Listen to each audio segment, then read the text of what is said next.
हमारी आज की कहानी है पुण्यों का मोल। एक व्यापारी जितना अमीर था उतना ही दान पुण्य करने वाला। वह सदैव यज्ञ पूजा आदि कराता रहता था। एक यज्ञ में उसने अपना सब कुछ दान कर दिया। अब उसके पास परिवार चलाने लायक भी पैसे नहीं बचे थे। व्यापारी की पत्नी ने एक दिन सुझाव दिया कि पड़ोस के नगर में एक बड़े सेठ रहते हैं। वह दूसरों के पुण्य खरीदते हैं। आप उनके पास जाइए और अपने कुछ पुण्य बेचकर थोड़े पैसे ले आइए, जिससे फिर से काम धंधा शुरू हो सके। पुण्य बेचने की व्यापारी की बिल्कुल इच्छा नहीं थी, लेकिन पत्नी के दबाव और बच्चों की चिंता में वह पुण्य बेचने को तैयार हो गया। पत्नी ने रास्ते में खाने के लिए 4 रोटियां बनाकर दे दी। व्यापारी चलता चलता उस नगर के पास पहुंचा जहां पुण्य के खरीदार सेठ रहते थे। उसे भूख लगी थी। नगर में प्रवेश करने से पहले उसने सोचा भोजन कर लिया जाए। उसने जैसे ही रोटियां निकाली, एक कुतिया तुरंत के जन्मे बच्चे अपने तीनों को साथ लेकर आ खड़ी हुई। कुतिया ने बच्चे जंगल में जन्म दिए थे। बारिश के दिन थे और बच्चे छोटे थे, इसीलिए वह उन्हें छोड़कर नगर में नहीं जा सकती थी। व्यापारी को दया आ गई। उसने एक रोटी कुतिया को खाने के लिए दे दी। कुतिया पलक झपकते रोटी चट कर गई, लेकिन वह अब भी भूख से हाँफ रही थी। व्यापारी ने दूसरी रोटी, फिर तीसरी और फिर 4 रोटियां कुतिया को खिला दी। खुद केवल पानी पीकर सेठ के पास पहुंचा। व्यापारी ने सेठ से कहा कि वह अपना पुण्य बेचने आया है। सेठ व्यस्त था। उसने कहा कि शाम को आओ। दोपहर में सेठ भोजन के लिए घर गया और उसने अपनी पत्नी को बताया कि एक व्यापारी अपने पुण्य बेचने आया है। उसका कौन सा पुण्य खरीदूं? सेठ की पत्नी बहुत पवित्रता और सिद्धि प्राप्त थी। उसने ध्यान लगाकर देख लिया कि आज व्यापारी ने कुतिया को रोटी खिलाई है।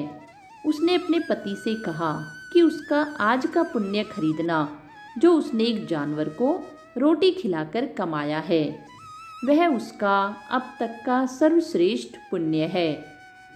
व्यापारी शाम को फिर अपना पुण्य बेचने आया। सेठ ने कहा, आज आपने जो यज्ञ किया है, मैं उसका पुण्य लेना चाहता हूँ। व्यापारी हंसने लगा।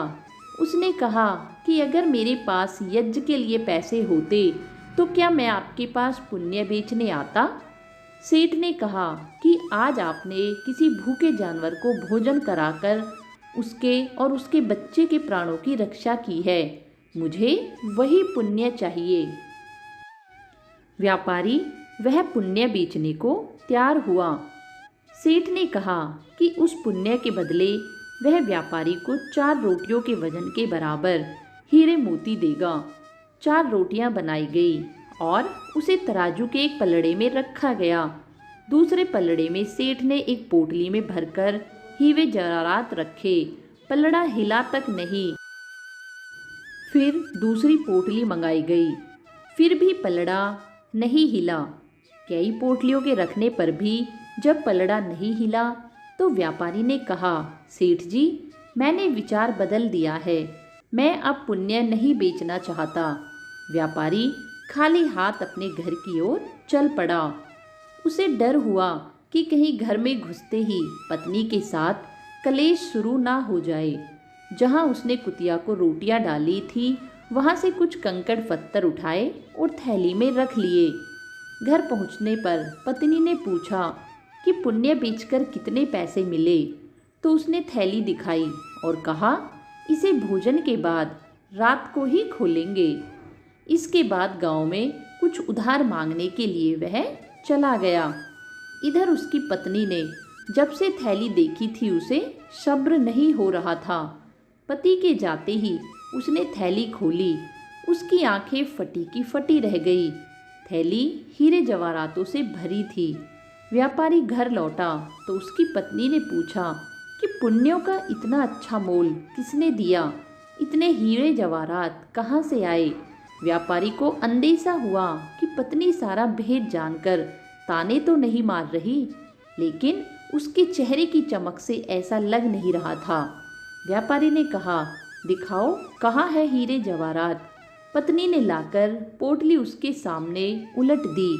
उसमें से बेशकीमती रतन गिरे। व्यापारी हैरान रह गया।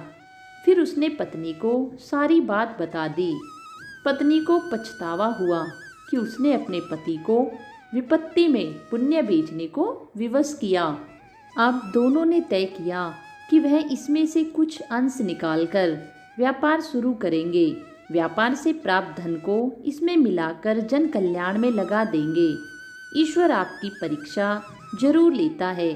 परीक्षा में वह सबसे ज़्यादा आपके उसी गुण को परखता है जिस पर आपको गर्व हो। अगर आप परीक्षा में खरे उतर जाते हैं तो ईश्वर वह गुण आप में हमेशा के लिए वरदान स्वरूप दे देते हैं। अगर परीक्षा में उत्तीर्ण न हुए तो ईश्वर उस गुण के लिए योग्य किसी अन्य व्यक्ति की तलाश में लग जाते हैं। इसलिए विपत्ति काल में भी भगवान पर भरोसा रखकर सही राह चलनी चाहिए। आपके लिए भी कंकड़ पत्थर अनमोल रतन हो सकते हैं। बस आप भगवान पर भरोसा रखें। दोस्तों, यदि हमारी यह छोटी सी कहानी आपको पसंद आए तो कृपया हमारे चैनल को लाइक एंड सब्सक्राइब अवश्य करें। हम रोज आपके लिए ऐसी कहानियाँ लेकर आते रहते हैं। धन्यवाद आप सभी का।